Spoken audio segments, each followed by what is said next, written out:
Hello everyone, welcome to Lighthouse Stamping with Lorraine. I'm an independent Stampin' Up! Demonstrator in Vancouver, Washington. Thank you for joining me today. Before we get started, all the product I'm using and all the dimensions will be listed below. There's a link to my online store if you'd like to purchase any of these products. Also, there's a link to our Facebook group. We'd love to have you join that. My email address is there if you have any questions or if you're interested in attending an in-person class in the Vancouver area. Also, please remember to like, share, and subscribe on YouTube and help me grow in YouTube world. There's no stamp sets in front of me today. We're not stamping. Not one thing. Because we're making a box. A very pretty box. And this is the St. Nicholas DSP Traditions of St. Nicholas, I believe it's called. It is on in the online exclusive store, and when I checked before I started, it was available. This is not what I was originally going to use because what I was going to use has already been discontinued. So I switched to this one. So let's get started. The box overall is 5 by 2.5 by 3 inches tall. So it's a nice size box. And it's the size I needed. Can't tell you what's going in it. It is a Christmas present. So this one we're using a piece of Mossy Meadow. Like I said, you could make these any colors you wanted, any paper.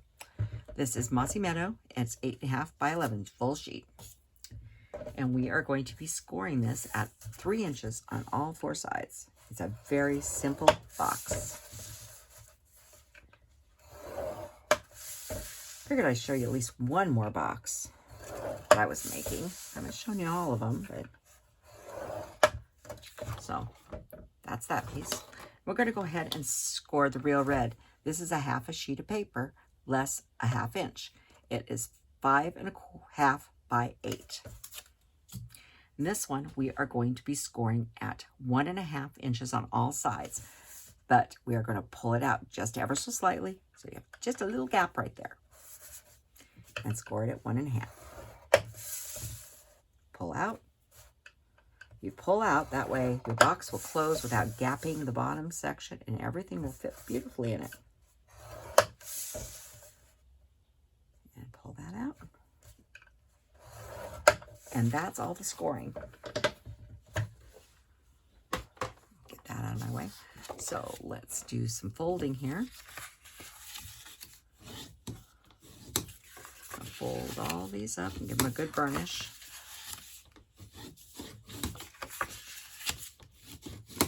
Same thing on the Mossy Meadow.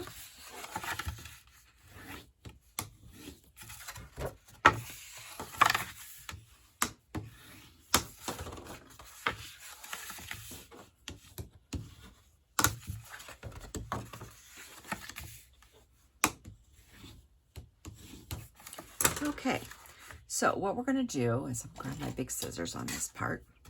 We're going to cut up. This is the 11-inch side. We're going to cut up. I'm going just that side of the score line. So on the score line, but a little to that side. Up to the score line. And you're going to whack off about, an inch or so off there. Just a little bit. And then we're going to wedge in just ever so slightly so our box closes good. The reason you need to wedge that, to cut a little piece off, if you don't, they won't fit in here. It'll be overlapping too many layers. And we'll cut this one. I'm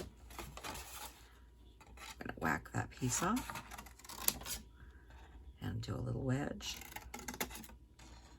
and a little wedge. So this is what you have right now. And so this, if you left them full, they would overlap, make your box bulky. I'm going to flip it around and do the exact same as the other side.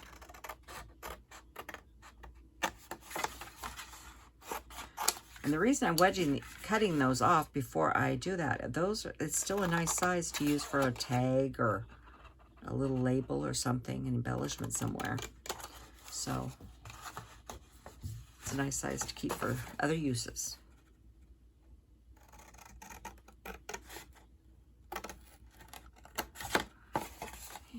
And cut that one off. Don't have to be precise in the part you cut off. So that's what we have for the base. So it looks like that. Okay. Now, while we're cutting, I'm going to actually switch scissors now. And we're going to do the small pieces. Now, we don't have to cut any big hunks off. We're just going to go up on the longer side, which is the 8-inch side. Make a little wedge. And cut this one the same.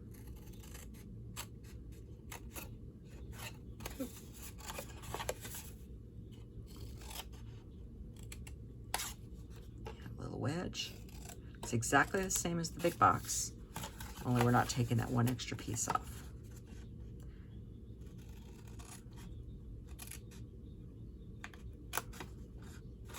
The reason I'm folding this part up, it's easier to cut for me.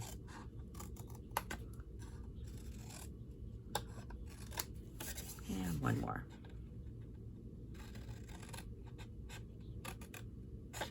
Said, these go together really quickly.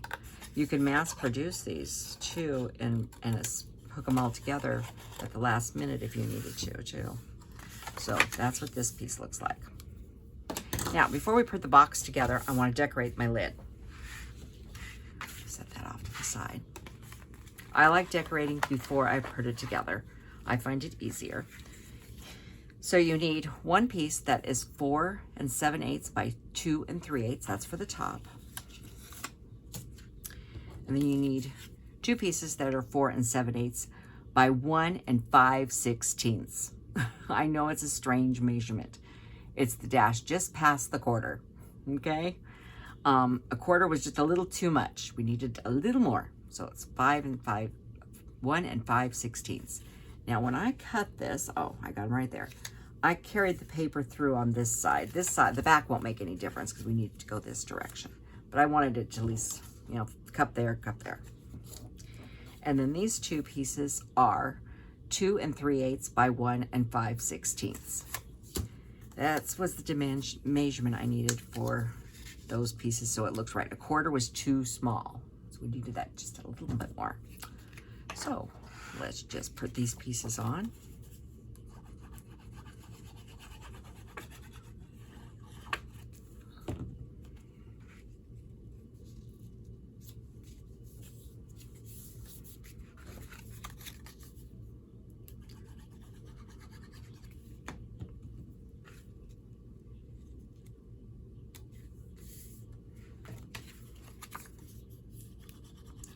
Make sure that when you put your pieces on, that they're going the right direction.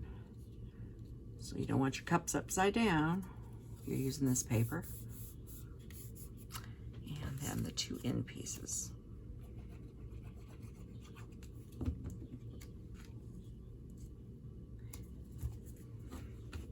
Now, if you're going to mass produce these, you could get to this point here with all your pieces done like this and still laying flat. And you can store them like this until you're ready to use them. And then you can just put them all together at one time. So we're gonna go ahead and do the lid first since we got it right in front of us. You could use Seal Plus or tear and tape on here if you wanted, but you know I'm a glue girl. I like glue on my boxes for the most part. Make sure when you line this up that you got a nice 90-degree angle. And then hold it for a second, and then we'll put this one over and make sure we got a nice 90-degree angle and hold it for just a second.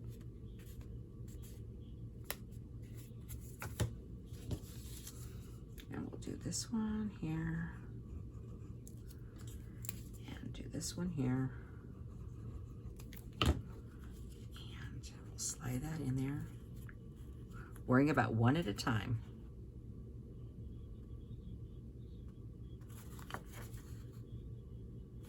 And then this one here. Okay, let that sit for a second. And then we'll put this one together. It's the exact same way.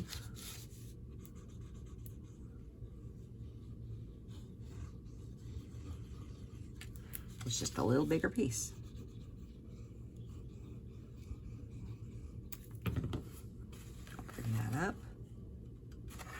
Go for a nice 90-degree angle.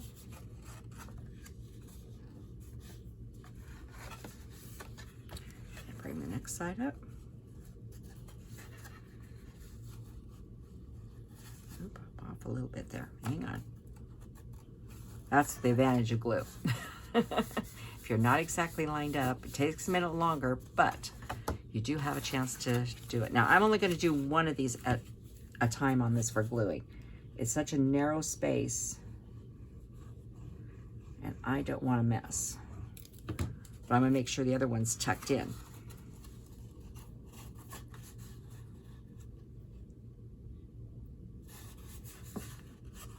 Then I'll fold this over here and put the glue on. I know you can't see in there. Trust me, I'm putting glue. Just putting glue on that flap and bringing that over.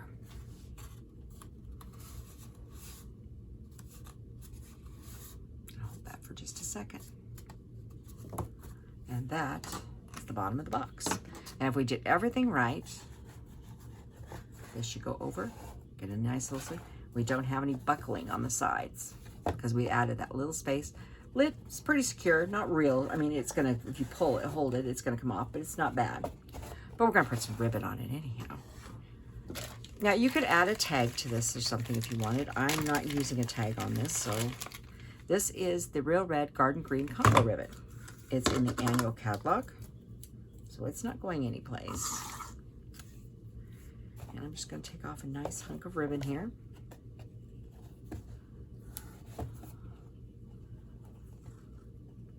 Make sure I have enough to tie a nice bow, which I think I do. Make sure it's straight. Fold that under. Probably have more ribbon on that side than I need, but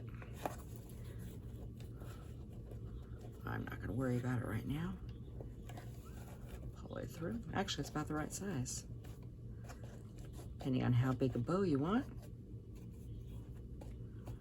Just like that. And we'll cut our ribbon right here. And that's our box for today and our project. You can move, fiddle around with the bow, but I'm not going to be fiddling around with them today. So that's what it looks like. So I'll show you both sides there. Okay. Thank you for joining me today. I know it was a quick project, but it is Friday, and I'm sure all of us have lots of Christmas things to do, including me. So everybody have a wonderful weekend, and I will see you on Monday with day 25 of my 25 days of Christmas. Thank you for joining me. Have a wonderful weekend.